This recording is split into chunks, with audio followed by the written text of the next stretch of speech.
Hey everybody, Sean here, and welcome to Revealing Truth. And special thanks to Mark Scott for sharing this.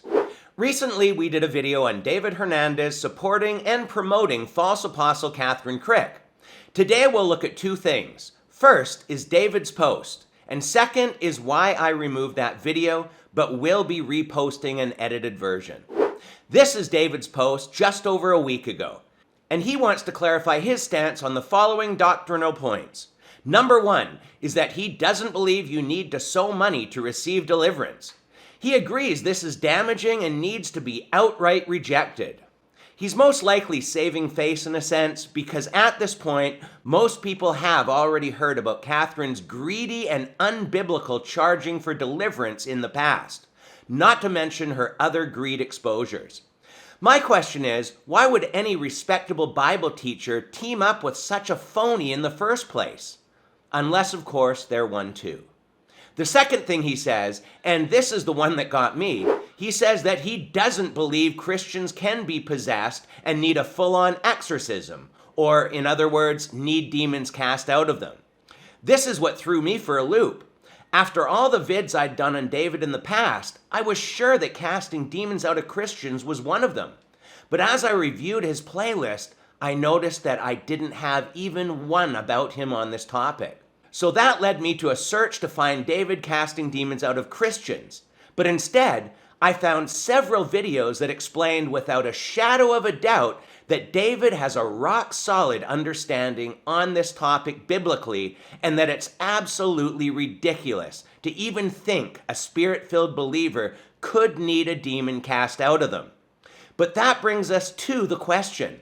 Why would David team up with people like Vlad Savchuk and Kathryn Krick if he totally thinks this idea is unbiblical? David shares that he knows many Christians that believe this about casting demons out. My words, of course. And that it doesn't mean you're not a Christian.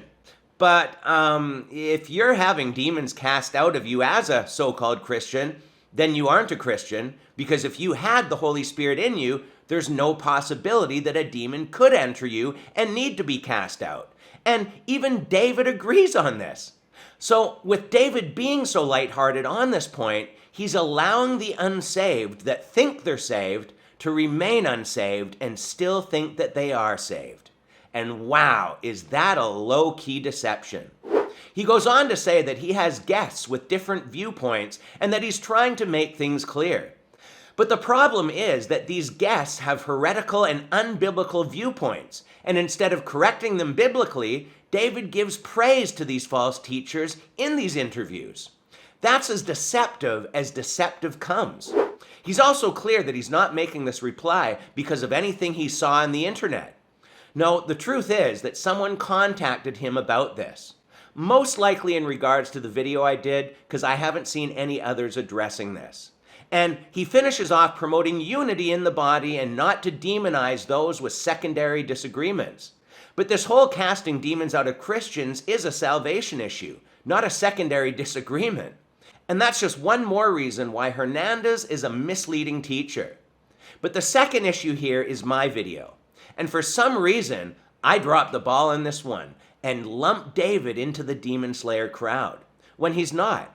Now, if I'd done this intentionally to falsely misrepresent him, that would be considered slander, and God takes that very serious. But this was a mistake, and why I had to take down that video. I will be editing this and reposting it because the many truths in that video of his praise for false apostle Krick expose himself. So with that being said, please forgive me for this error, and I hope you'd watch the edited version that I'll release soon. But other than that, we're going to leave it here for today, so leave your comments below, and until next time, take care, and God bless.